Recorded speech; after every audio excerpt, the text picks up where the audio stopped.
Dr. Ryan here, board certified specialist internist. Thank you so much for joining me even as we cover a head-to-toe clinical approach to the problem of Sjogren syndrome. If you haven't yet subscribed to my channel, I strongly encourage you to do just that. Alrighty, there's our cartoon figure, which represents a person.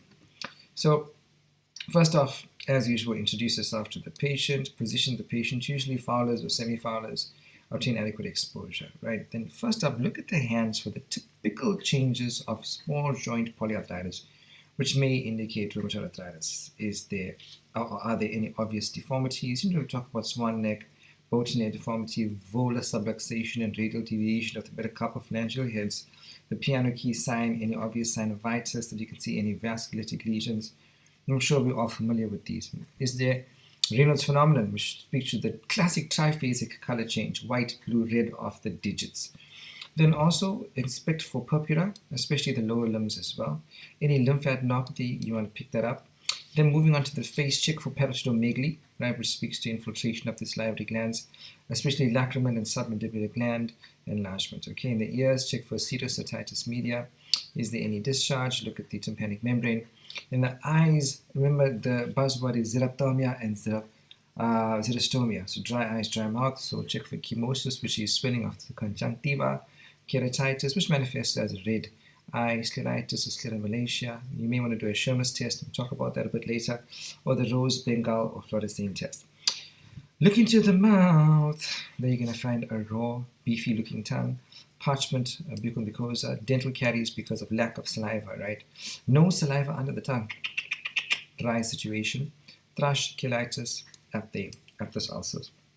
The patient also may complain of anosmia, also septal perforation, a hoarse voice, right, due to a goiter and concomitant Hashimoto's. Because remember, all these autoimmune diseases tend to keep company, right? In the chest, you may have rhonchi or crepitations, you may have rales, and the patient may complain of productive cough. Hepatosplenomegaly in the abdomen, and of course concomitant liver disease, because Sjogren's can also occur in the context of primary biliary cholangitis or even chronic alcoholic hepatitis as well. Right, peripheral neuropathy with proximal weakness, always test the power objectively.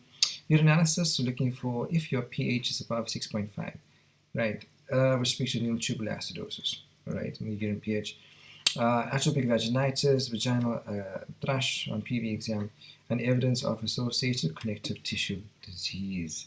Now, this is a picture of xerostomia. So you see this tongue, it lacks saliva. Look how dry it is, which may even lead to, the papillae not being very prominent. Here's the xerophthalmia, speaking to a dry eye with early scleromalacia. Okay. This is the 2016 ACR-EULA criteria for classifying primary Sjogren's syndrome. So we know that Sjogren's can happen in the context of a pre-existing condition, usually another connective tissue disease, or it can occur as a standalone. And the way we diagnose this is it's a composite score of above 4. Right, you got to meet the following inclusion criteria. You got ocular and oral dryness or suspicion of Sjogren's according to the above criteria, and you do not have any exclusion criteria, being history of head and neck radiation, active hepatitis C infection, good to exclude that, AIDS, sarcoidosis, amyloidosis, graft versus host, and IgG4 related disease. Okay, so you got labial salivary gland with focal lymphocytic synadenitis and focal score of more than 1, gives you a score of 3. You got your serology being anti-SSA, which is anti-Rho positive. You also got anti-La positive as well, but if you're anti-Rho positive, scores you 3. Ocular staining score of above 5, and at least one eye, score 1. Sherman's test, which is less than equal to 5 millimeters per 5 minutes, and at least one eye, scores you 1. Unstimulated whole saliva flow rate below 0.1 moles per minute, scores you 1. So a composite score, guys, of 4 or more probably diagnoses you with Sjogren's, right? Okay, we're not going to talk about management, we're just talking about the clinical approach. The book of John, chapter 13, verses 34 to 35, Jesus said, "A new command I give you. Love one another as I have loved you. So you must love one another. By this everyone will know that you are my disciples, if you have love one for another." The Bible says that we are the light of the world. We are called to reflect the image of the Father, to represent Jesus Christ.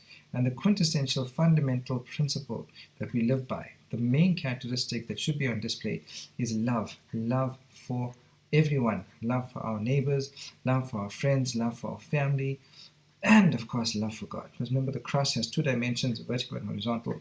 So vertical speaks to our love for God, our relationship with Him, our desire to live lives pleasing and acceptable to Him, and the horizontal component, love for our neighbor. Who is our neighbor? Everybody.